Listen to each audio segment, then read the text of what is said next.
आज हमने चंबल की धरा और भिंडी ऋषि की जो तपोभूमि है उससे ये तय किया है कि सरकार के जो अत्याचार हैं वो लगातार अभी भी जारी हैं। बार बार आंदोलन, बार बार ज्ञापन देने के बावजूद भी हमें इसका कोई हल दिखाई नहीं दे रहा है। और जैसा समझ में आया या सुनने में मिला है कि कोई पैकेज जैसी बात जो है वो निकलकर हम लोगों के समक्ष आ रही है, तो मैं इस मंच के माध्यम से माननीय मुख्यमंत्री जी को ये चेताना चाहती हूँ कि मैं वही शिल्पी शिवान हूँ जो अगर एक बार किसी चीज़ के लिए दृढ़ संकल्पित हो जाती है तो वह अपनी बात से अडिग नहीं होती है। तो या तो आप एक बार बुलाकर हमसे चर्चा करें और हमें बताएं, ताकि जो हजारों की संख्या में नहीं, लाखों की संख्या में जो कर्मचारी हैं अन्य विभाग के भी जो इसका हिस्सा हैं, तो आप सबसे पहले अध्यापक संवर्ग की जो वरिष्ठता है, जिसे आपके कर्मचारियों अधिकारियों के माध्यम से खा लिया गया है या गलत आदेश निकाल दिया गया है, तो आप उसे सही कराते हुए हमारी वरिष्ठता को देते हुए जो पुरानी पेंशन है उसे आप बहाल करें। अन्यथा की स्थिति में जो ये शंखनाद है ये बहुत आगे तक जाएगा और ये आपके लिए बहुत अहित होगा। इससे आपका नुकसान ही होगा, क्योंकि एक एक अगर हम कर्मचारी की बात करें तो उसके परिवार में 5-5 और 6-6 वोट होते हैं, तो वोट की चोट आपको लगेगी। यदि इससे आपको बचना है तो जल्द से जल्द जो है रक्षाबंधन के पहले आप कोई निर्णय ले लें, अन्यथा की स्थिति में आज़ाद अध्यापक संघ अन्य संगठनों के साथ चर्चा करते हुए एक बृहद आंदोलन की रणनीति के साथ मैदान में होगा। ये निर्धारित समय दिया सरकार को कोई अभी तक? आपने सरकार को रक्षाबंधन तक एलिमेंट दिया हुआ है, अगर सरकार नहीं सुनती है आपकी तो रक्षाबंधन के बाद क्या रणनीति है? अगर रक्षाबंधन के बाद तक हमारी बात को नहीं माना जाता है तो हम जल्द ही अन्य संगठनों के साथ चर्चा करके, अन्य कर्मचारी संगठनों के साथ बात करके हम आंदोलन की ओर आगे बढ़ेंगे। कई वक्ताओं ने इस बात को भी कहा है कि जो पहले कांग्रेस जो है वो देखती रही, बीजेपी ने एनपीएस लागू कर दी, तो क्या दोनों ही संगठनों का विरोध है, तो क्या इस बार किसी तीसरी पार्टी को वोट कर सकते हैं? बिल्कुल, यदि हमें ऐसा समझ में आएगा, कर्मचारी हित जहां होगा, जो सरकार कर्मचारियों के हित के लिए आगे आएगी, कर्मचारी अब उसकी तरफ जाएगा। क्योंकि शोषण होते होते 1 साल नहीं, 2 साल नहीं, इस सरकार को तो देखते देखते हुए हमें 20 साल हो ही चुके। कई सारे ऐसे कर्मचारी हैं जो इस साल या इससे पहले रिटायर हो चुके हैं, इन लोगों को क्या लाभ है? हमारा मुख्यमंत्री जी से यही निवेदन है कि आप जल्द से बुलाकर हम लोग के साथ चर्चा करें, क्योंकि हमारे जो वंचित साथी हैं जो रिटायर्ड हो चुके हैं, उन्होंने अपनी सेवा जो है वो 1 या 2 वर्ष नहीं 62 वर्ष अपना दिया है। और 200 और 500 600 रुपये में आज अगर हम जाते हैं तो गैस का सिलेंडर भी नहीं आता। तो माननीय जी आप ये बताइए कि वो 600 रुपये या 700 रुपये में अपने परिवार का खर्च कैसे चलाएगा। तो चूंकि वो भी इसी श्रेणी में आते हैं, तो अगर हम सबको लाभ दिया जाता है तो उन्हें भी लाभ दिया जाए। कई कर्मचारी ऐसे हैं जो लेकिन ट्रेनिंग के चलते उनको वहाँ रोक दिया है। सुनने में ये भी आया है कि करीब 160 ऐसे कर्मचारी जो ट्रेनिंग में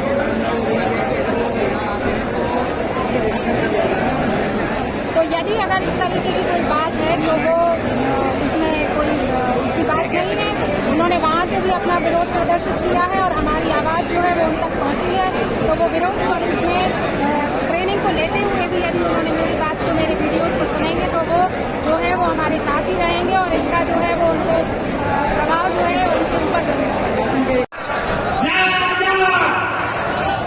साथियों, अमर शहीद चंद्रशेखर आजाद जी की आज 170वीं जयंती पर यहाँ उपस्थित सभी सम्मानित मंच, सम्मानित सदस्य, साथियों, समय का बहुत अभाव है। हमारे पत्रकार साथी सदैव 3 घंटे से यहाँ बैठे हैं और आप लोग भी यहाँ बैठे हैं हमारी बहन शिल्पी शिवान को सुनने के लिए। साथियों, मैं बस इतना कहना चाहता हूँ कि न्योछावर हो उस मां पर सारा जहां, न्योछावर हो उस मां पर सारा जहां, शिल्पी जैसी बेटी हो जिसके यहाँ। साथियों, हमारे संगठन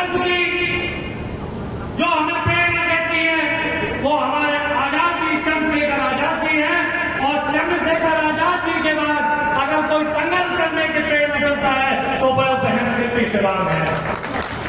साथियों, धन्य है वो मां जिसने शिल्पी जैसी बेटी को जन्म दिया।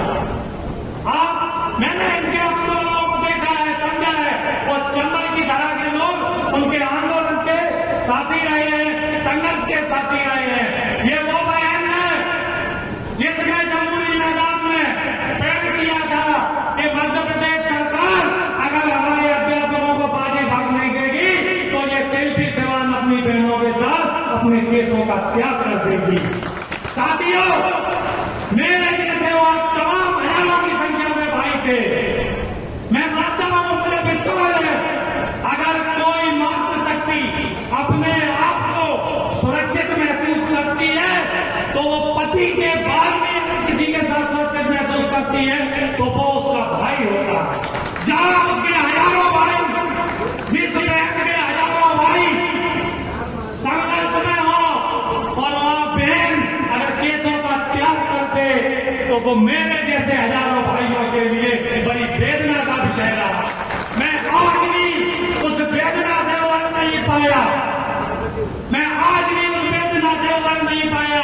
मैंने बहन से निवेदन किया था कि 5 बजे तक की परमिशन है, हमारे भाई मुंडन कराएंगे और 5 बजे के बाद मध्य प्रदेश सरकार हमें यहाँ से मंच से हटा देगी और आपकी कसम भी पूरी हो जाएगी। तो वो मातृशक्ति बहन ने क्या कहा?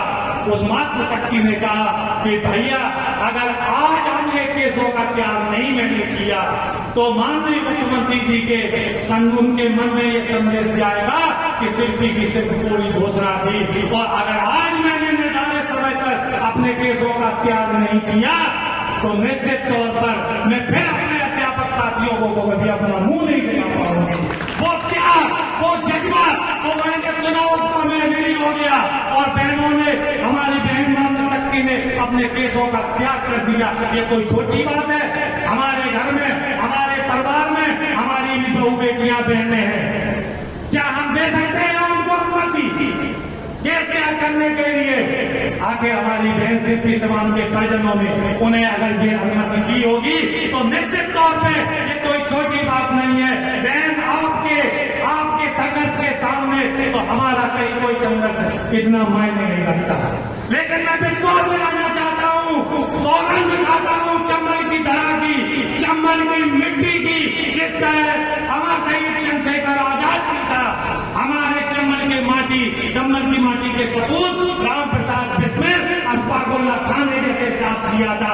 इस सदन में बैठे हुए 1000 से 2000 से ज्यादा, और बल्कि जो नहीं आ पाए वो सारे साथी आपके साथ प्राण से अपना सर्वोच्च न्यौछावर करने के लिए इस सदन में बैठे हैं। बहन शिल्पी सिवान, आपको मैं हृदय से आह्वान करता हूं कि आपने संघनाथ का काम चंबल की धरा से छोड़ा। मैं आपका आज और नहीं हो गया, या चंबल की धरती पर बैठे हुए हर एक साथी आपका आज नहीं हो गया कि आपने इस चंबल की माटी को मध्य प्रदेश में सबसे ऊपर रखा। मैं हृदय से आपका आभार प्रकट करता हूं। साथियों, आज इतनी संख्या, मैं बड़े हिसाब से कहना चाहता हूं, आज जो इतनी संख्या है इससे कई ज्यादा संख्या आज और आती, लेकिन शिल्पी सिवान का जब उद्बोधन, जब उनका आगमन होता है तो निश्चित मानो सरकार के काम खड़े होते हैं।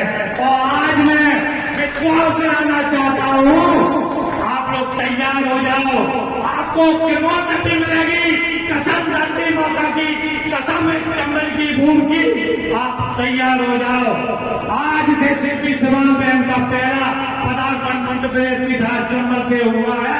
आप देखिए, आप हमारी बहन करेगी, माननीय मुख्यमंत्री जी बहन शिल्पी सिवान की बात को हुआ नहीं, क्योंकि उन्हें पता है कि उनकी ये बहन बहुत जिद्दी बहन है।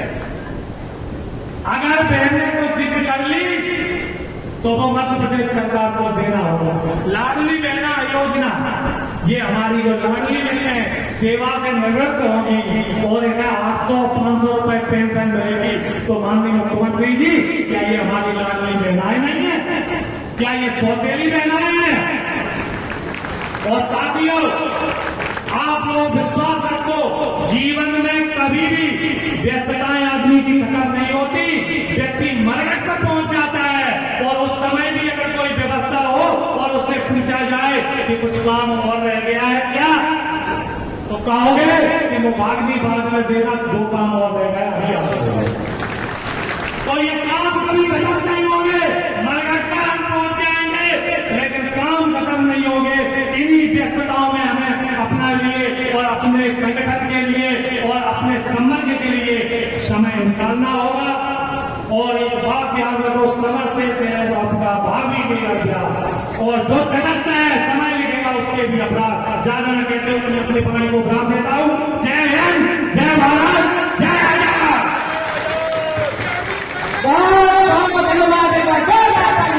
दीवारों से हम साथ के शिवालों की ओर ले चलो, अज्ञान के अंधेरों से सारे जहां के स्वागत करेंगे।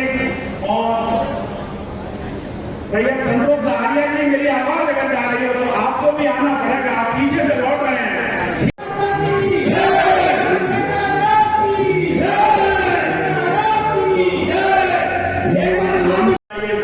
जो मैरिज हाउस है, जैसे अच्छे विधायक सांसद नहीं बन पाते थे, वो एक व्यक्ति और उनकी टीम ने भर दिया।